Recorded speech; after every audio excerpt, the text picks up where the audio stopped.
Okay, so really nice to be here today. I am Julie Enger Børresen, and I'm a songwriter and artist from Norway.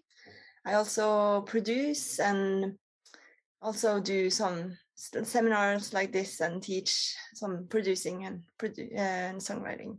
So yeah, and also a drummer. But yeah.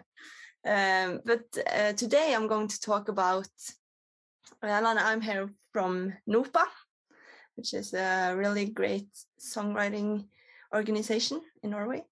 So, and with Victoria Art, cool collaboration. So I was lucky to get invited here. So I have a little PowerPoint,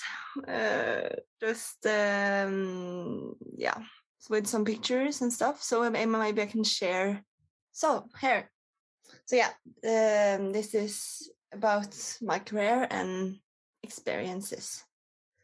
So today I will talk about my way into the music industry, how I started and what I'm doing now, a bit about my way into it. And then I want to talk about like do what you love. If you're going to do this way, it's important to do something you love to do, because it's also a hard way, but it's also really fun. So I will talk a bit about that. And then I will talk a bit about take care of your body, because it's a really important thing in the art, or if you're in everything. It's important to take care of your body, but especially in being an artist. And also relate about dream lists and baby steps, which is something that has helped me a lot in reaching my goals. So here is this is my band, which I played in from I was 11 to I was 21, which is called Fritz.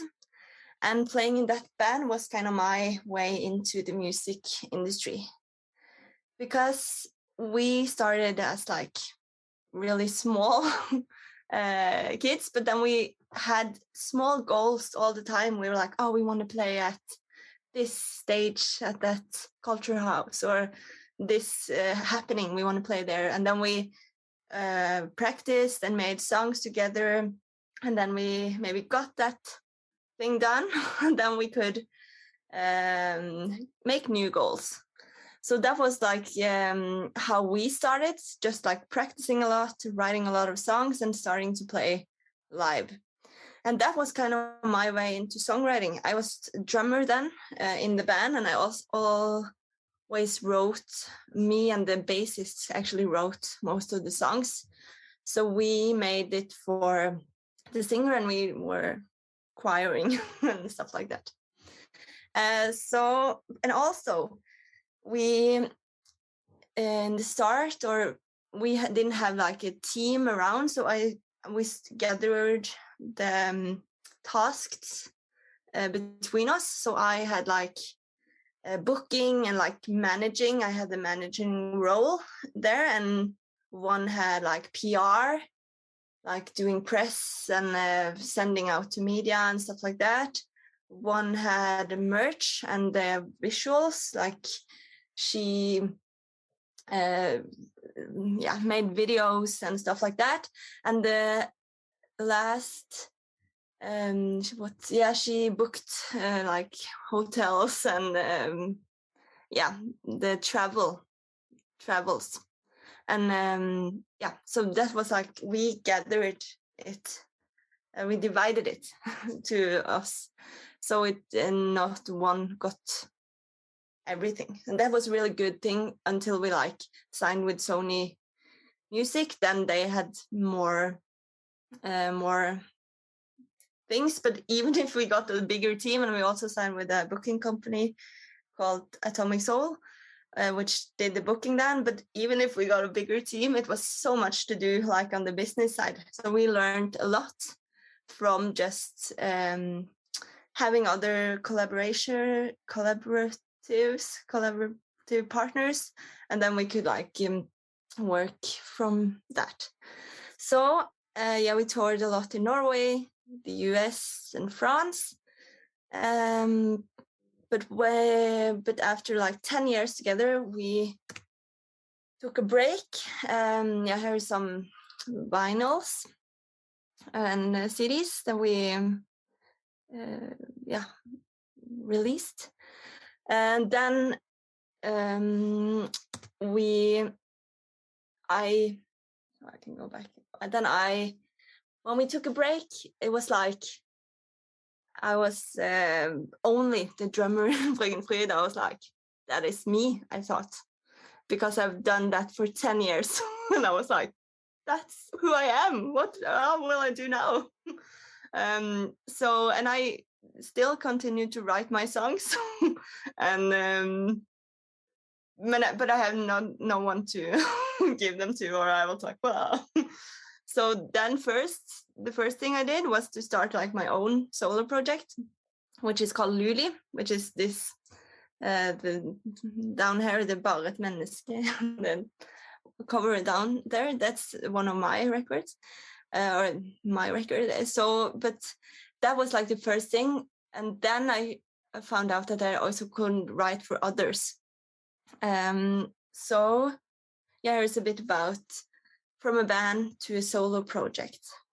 So it was that I say I played in Frøyenfryd for 10 years before I took a break, and I needed to move on, so I started to sing my own songs. But I was also, after 10 years in a band, we were like, new goal. Okay, we do this. We like go for new things all the time. And we made it, but we didn't take care of our bodies at that time. So I also needed to learn to take care of my body and be kind to myself and not like push myself all the time, but like see, okay, what do I want? And also see that I'm also a human, not just a drummer in Frøyenfryd or just a singer or just a songwriter. So, and also finding out that I am good enough and start to make like new goals and dreams was a really big thing that I needed a process for me to go through after Frøyenfryd. Because we had like just worked, and that it's a good experience also that I also want to share, because it's not worth it if you work and don't have yourself on the team because then it's no fun in the end. So that's the thing I'm really like passionate about now, to be good to yourself because it's when you are in this business, in artists and in the art and music and everything, it's always things you can do. And it's good to like do a lot of things, of course, but also to know to take some breaks in between. So this is a bit about the solo project I did after Frøyenfryd, which is called Luli. So first I made songs for it, and I gathered a band, and I made my own record label called Artist Balance, which is also called that because I want to, if I'm going to sign more artists there, I want to like have that thought about healthiness, and that's the thing I've been thinking about, that it's important in the team for an artist as well. So and also the thing I learned from Frøyenfryd with managing, I have done a lot myself now and booked tours and got like how to apply for stuff, money to projects. So I'm really lucky that I got that experience. But also I think for artists, it's really good to just learn this yourself. It's so much you can find online, like how to book a tour or how to make a record, how to record a record or release it. It's so much, and it's so good to just learn it yourself, because then when you then eventually get a bigger team, then you know what they are doing, or you know what you need help for. So yeah, and also I have been really like focusing on the visuals, like for videos.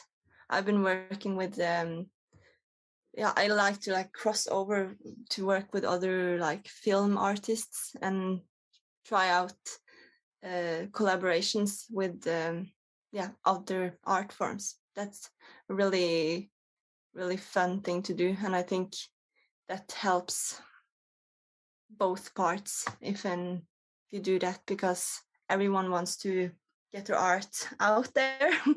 So it's a really good thing that you can help each other with or music or film or music and pictures or paintings. We always need like cover art or stuff like that, or films or so on.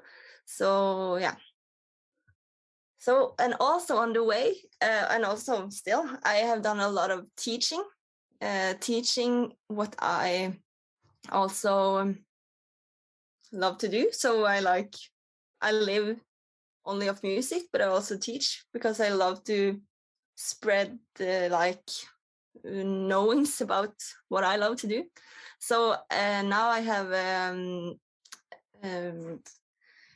project called Songs for Humanity, which I'm going out with something called Den kulturelle skolesekken. I'm not sure what the cultural school bag is the direct translation, but I don't know. It's like from we get to go out on the schools and have a workshop, and it's also concerts on the schools in Norway. And then this workshop is a songwriting workshop where me and my friend has made productions of different genres of beats, and then the kids make songs about things they think is important in society. And we help them step by step how to make a song, and we record and we produce the vocals after, so they get like a song after 1.5 hours of workshop. So we have it's really intense but also really fun workshop to do. So then we do also producing in the workshop, and I'm also able to courses, songwriting classes, record your own vocal course. It's a course about recording your own vocals for especially women, because it's so few women producers. I think it's like 3% on a global basis. So it's NOPA also is part of that, and also AX. We have been around in different cities and talking about how to record your own vocals, which was really fun, and many of them are like starting to record more now. And also this picture is from a Loud camp, which is songwriting camp for girls. Also, I also teach boys, but it's so gender unbalanced. So many projects I do is for getting more women into the music industry. So this is also has been and is still a really a part of my life that I'm happy to do, because it's important to spread the knowledge. So yeah, do what you love.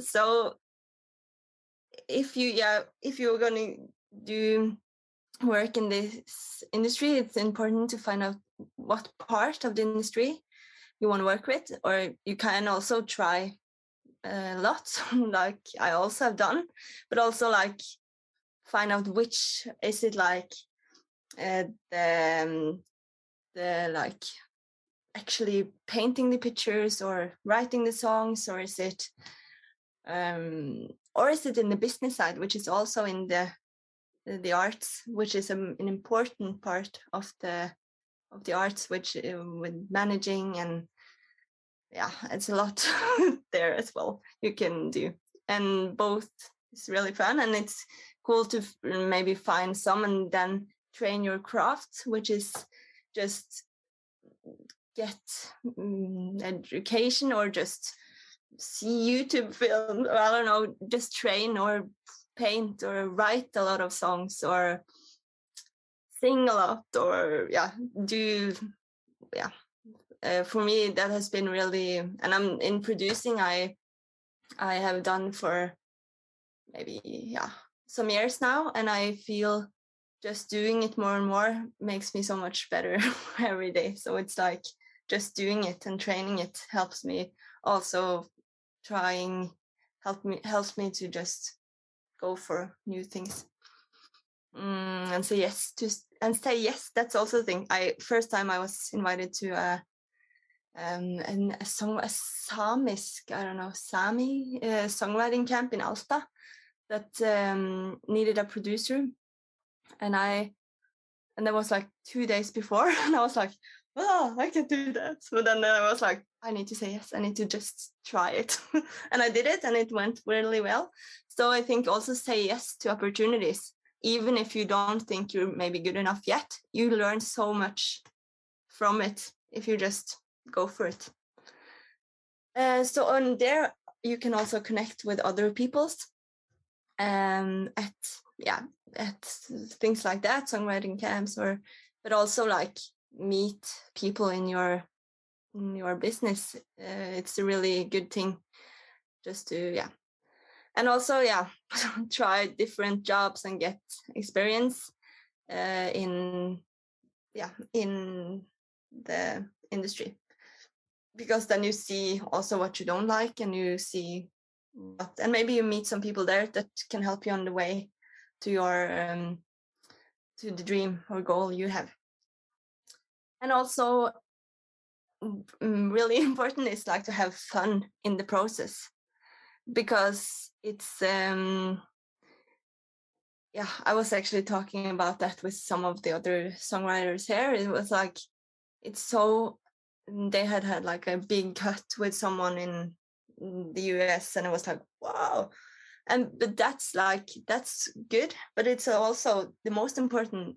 It's like that it's a fun thing every day, or most of the time, that you enjoy writing that song, and you have like people around you that you like to work with, because that's so important. And then like just gather a team you love to work with, and it becomes so much easier and so much more fun also in the bad times and in the hard times. Then you can support each other, and like, you got this.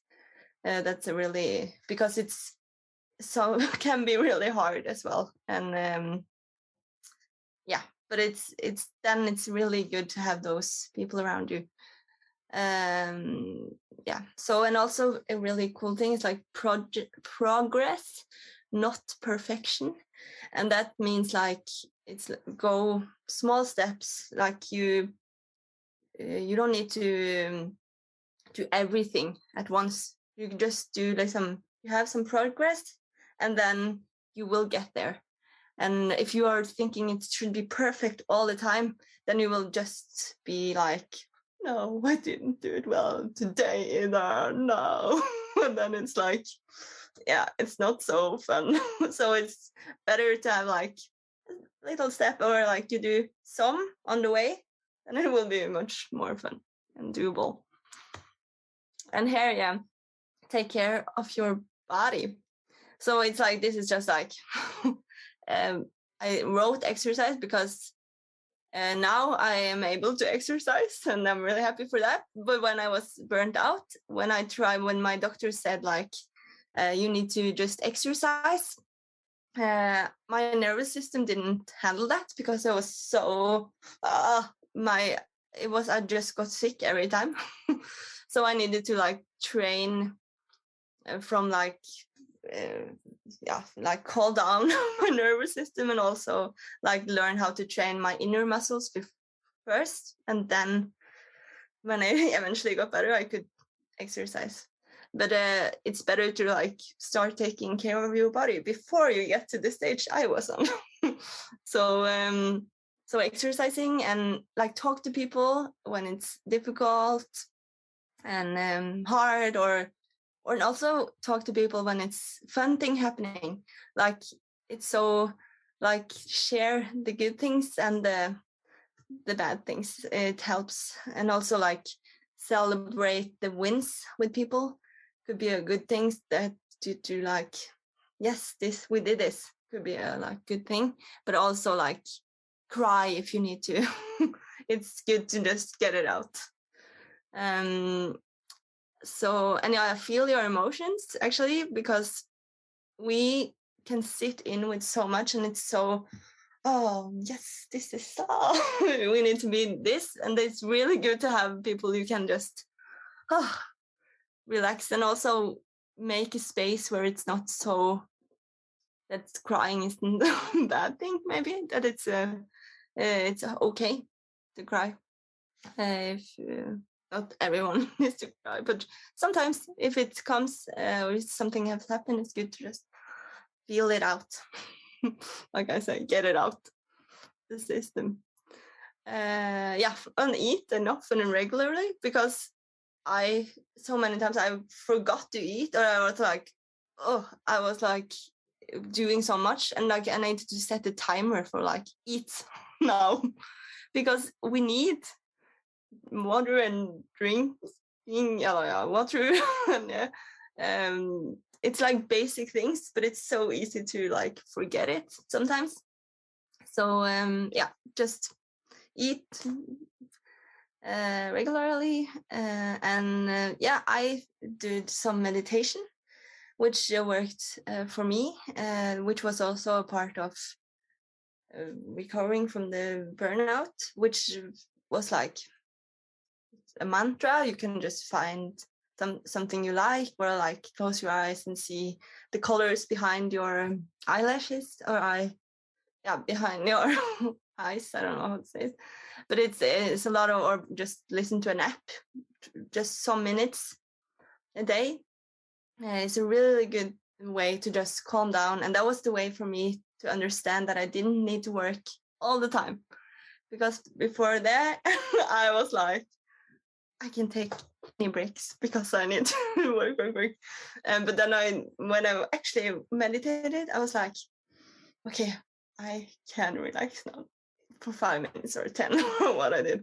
And then that was a really good thing for me too. And then it also clears your mind, and I see more what is important and what is not, because then I'm not so boop, boop, boop in my brain. It's more like, okay, this is the thing I want to do next. I wrote Timani because that's a body exercise movement training for musicians, which I took a training in, which also, because I was a drummer, I wanted to learn, okay, what muscles should I use to drum and to sing. So that was actually my way into more singing, was to learn what muscles to use. And then, so that's also a really fun thing. So, how much time? I don't have a clock here. Let me just see. I would say maybe like another 10 minutes, so we can have some room for questions, or maybe 8 minutes. Yeah, that's perfect. That's So I actually have a kind of a task. Is that okay? So I can just tell it, and if you want to do it, you can do it afterwards. So that's a thing I have done a lot in my in maybe the last 5 years. I think I have done this exercise like regularly, and that's called like dream list and baby steps. Because if you have a big goal, then which then seems like, oh, that's so, well, how can I do this? But it's, you want to do it. It's good to make it small steps instead of like, this will tomorrow. So the thing is, it's like first steps. So first you write down all your dreams, like big dreams, small dreams, like write down things you want to do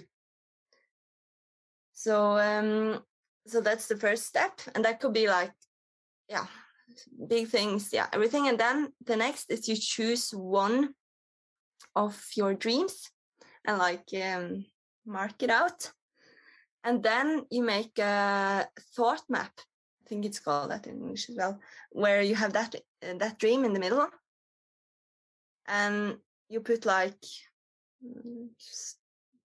out like steko, I don't know the word. And then you write down everything you can do to reach that goal. It could be, if it's the goal, yeah, like everything. It could be like see a YouTube video of that, or it could be send that mail or find that mail to that person which I need to contact. It could be practice on that, or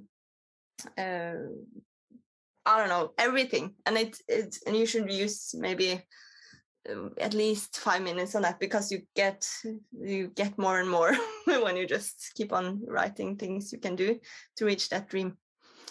And then the fourth step, it's like really important, because then you shall choose 5 small doable steps you can do that will bring you towards the goal.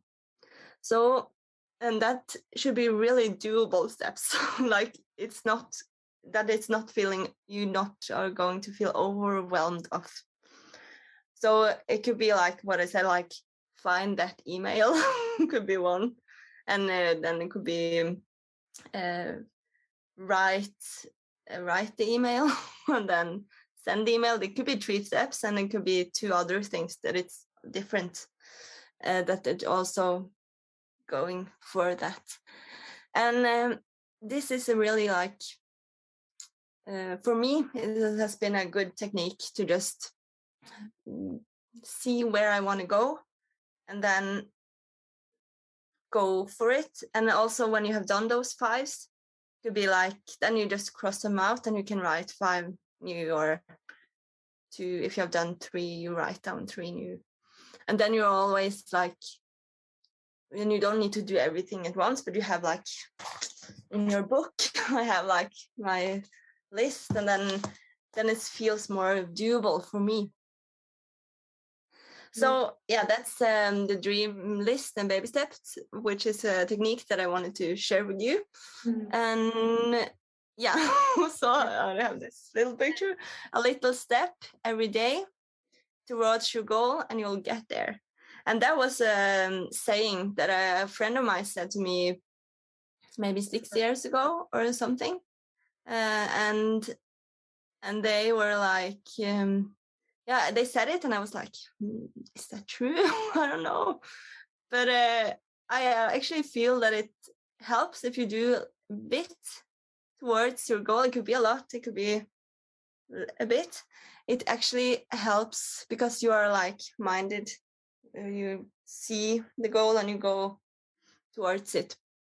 So that's a good thing I learned, and I feel has helped me a lot. And also like not being overwhelmed and just go for it. So yeah, so, and also I think, yeah, this was it. So yeah, so any questions? Sounds great, Julie. Thank you so much for this amazing presentation. It is lovely still having you here. I wrote down some questions during your presentation, what I would love to ask you, but I would like to encourage as well other people. If you have questions, do not hesitate to ask, or do not hesitate to write it in the chat. So we can still, so Julie can still actually answer. And maybe when I already answered, or I actually have a few questions, I think there are like 8, but I would love to like pick the most interesting one. I will start. Julie, why you named Luli? Why your brand is named Luli? That's very interesting to me. Yeah, I will just stop sharing, I think. Stop share here. Okay, so yeah, Luli was what I called myself when I was a baby, and I couldn't say Julia, so I said Luli, and yeah, so that's actually why I call myself I really. actually thought that it was kind of connected with this ones. This one. Yeah. I really love the fact that you mentioned taking care of your body, taking care of yourself, and minding your spiritual journey. And I can imagine that it was that you learned it really tough way when you were mentioning this. So thank you so much for sharing this. It was very, very exciting to hear it, and I believe that people should be sharing these things more to bring enlightenment in the society, because there's this kind of I don't know, stigma or dogma about being like hustler and like overworking yourself, and people really do not consider often the negative part of it. So thank you for sharing this. I'm very excited about partnerships part, because you mentioned that creating partnerships is a great thing to help yourself, to help other people. And wanted to ask you, what